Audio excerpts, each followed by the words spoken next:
నమస్కారం ETV news కు స్వాగతం ముందుగా ముఖ్యాంశాలు రఫేల్ మెరైన్ జెట్ల కొనుగోలుకు అంగీకారం కేంద్ర కేబినెట్ పచ్చ జెండా అమల్లోకి వచ్చిన ప్రతీకార సుంకాలు గరిష్టంగా చైనాపై 104% టారిఫ్ అమితుమీకి సిద్ధమన్న చైనా అమెరికా ఉత్పత్తులపై 84% సుంకాలు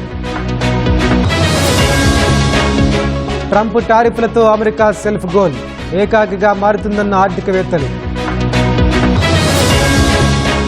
భారత్కు తహవూర్ రానా అప్పగింత ప్రత్యేక విమానంలో తరలింపు దేశ సమస్యలపై కులగణనే పరిష్కారం ఏఐసీసీ భేటీలో రాహుల్ పిలుపు కీలక వడ్డీ రేట్లు మళ్లీ తగ్గించిన ఆర్బీఐ తగ్గనున్న ఈఎంఐ భారం